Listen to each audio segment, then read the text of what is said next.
प्यार का बलिदान। 22 वर्षीय लाली और 24 वर्षीय दया एक दूसरे से बहुत प्यार करते थे। दोनों की शादी भी ठीक हो गई थी। पहली बार दया लाली से एक सफर में मिला था। वहीं से उन दोनों की दोस्ती हुई और प्यार होने लगा। लाली एक दिन कॉलेज जा रही थी। अचानक उसकी गाड़ी छूट गई। वह बहुत परेशान हो गई थी। तभी दया उसे उसके कॉलेज तक छोड़ने गया। लाली, थैंक यू दया। दया, कोई बात नहीं, इतना कहकर चला गया। दोनों एक दूसरे से मिलने लगे और बहुत खुश रहते थे दोनों लोग। दया लाली के बारे में अपने घर पर सबसे बोल दिया। घर वाले उसके पसंद पर खुश थे और घर वाले दोनों का शादी ठीक कर दिए। दोनों एक दूसरे के साथ बहुत खुश रहते थे। दोनों का रिश्ता निस्वार्थ था। प्यार से ज्यादा विश्वास था एक दूसरे पर। दया अपनी पढ़ाई करने के लिए शहर चला गया। लाली भी पढ़ाई करती थी। दोनों दूर होकर भी एक दूसरे से बहुत प्यार करते थे। जब भी दया शहर से गांव आता था तब दोनों एक दूसरे से मिलते थे। लाली को हमेशा डर लगता था कि दया कहीं उसे भूल न जाए, पर दया बहुत अच्छा लड़का था। वह लाली को कभी धोखा नहीं दे सकता था क्योंकि वह भी लाली से बहुत प्यार करता था। दया के कॉलेज की लड़कियां दया को बहुत पसंद करती थी। कॉलेज की एक लड़की रिया जो दया को पसंद करती थी, एक दिन वह दया को अपने दिल की बात बोल दी। रिया पूरे कॉलेज की सबसे सुंदर लड़की थी, पर दया ने रिया का प्यार स्वीकार नहीं किया और सबके सामने बोल दिया कि मेरी शादी ठीक हो गई है, हम अपनी लाली को अंधेरे में नहीं रख सकते। दया बोला, वह मेरे लिए मेरी दुनिया है। दुनिया में हमें कोई भी लड़की अच्छी नहीं लगती सिवाय लाली के। दया की बात सुनकर रिया बोली, ठीक है, कोई बात नहीं, तुम खुश रहना अपने जीवन में। दया बोला, लाली मेरे लिए पहली और आखिरी है। लाली हमेशा दया के बारे में सोचती रहती थी, पता नहीं वह कैसे होंगे, कहाँ होंगे, खाना खाए होंगे कि नहीं। दोनों का प्यार सच्चा था। 3 साल बीत गए दोनों को एक दूसरे के साथ। दया हमेशा लाली को पार्क, मंदिर तथा हर अच्छी जगह पर ले जाया करता था।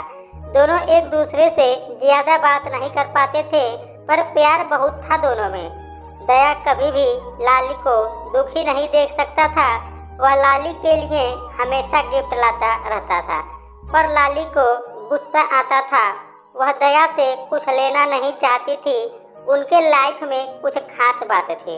दोनों का खाना खाने का पसंद सेम था। दोनों का जन्मदिन भी सेम था। दया के बर्थडे पर लाली हमेशा पैंट शर्ट गिफ्ट देती थी।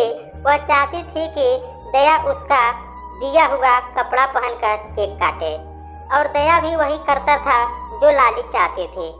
एक दिन दया अपने दोस्त तरुण से मिलने गया। तरुण बहुत दुखी था। दया उसके दुखी होने का वजह पूछा। तरुण अपने गर्लफ्रेंड के बारे में सब कुछ बता दिया कि उसके घर वाले उसकी शादी कहीं और कर रहे हैं। तरुण बोला, अगर पूजा से मेरी शादी नहीं होगी तो मैं मर जाऊंगा। दया जैसे नाम था वैसे ही था, दूसरों का मदद करना। वह अपने दोस्त को बहुत समझाया और कहा, सब ठीक हो जाएगा, मैं बात करूंगा पूजा के घर वालों से। पूजा बहुत गरीब परिवार से थी। दया पूजा के घर वालों को तरुण और पूजा की शादी करने के लिए मना लिया। तरुण सरकारी नौकरी करता था। पूजा के घर वाले किसी तरह मान गए शादी के लिए, जबकि तरुण की मां और बहन खुश नहीं थी इस शादी से, लेकिन तरुण बहुत खुश था। दोनों की शादी तय हो गई।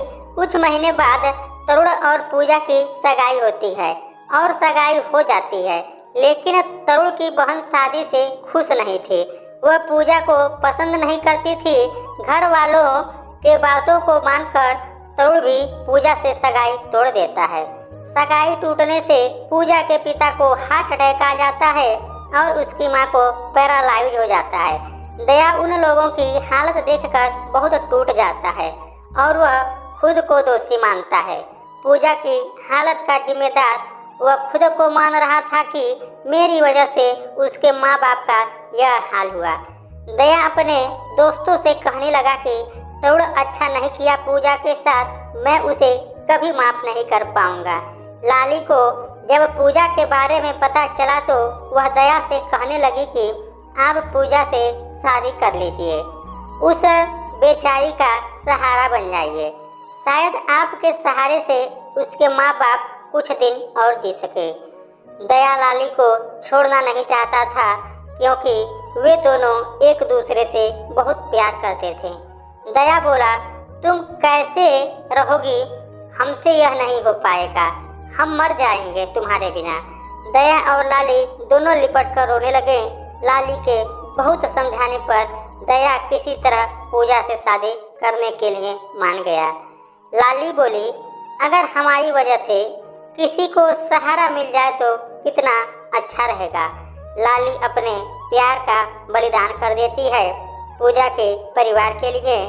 लाली दया से कहती है कि अगर मैं मर जाऊं तो हमारे लिए लाल चुनरी लाना। दया लाली की बात सुनकर कुछ पल के लिए मूर्त बन जाता है। लाली दया को कभी भूल नहीं पाई। धीरे धीरे लाली डिप्रेशन की शिकार हो गई और कुछ दिन बाद लाली इस दुनिया को अलविदा कह दी। दोस्तों, अगर तरुण पूजा के साथ ऐसा नहीं किया होता तो लाली आज इस दुनिया में जिंदा होती।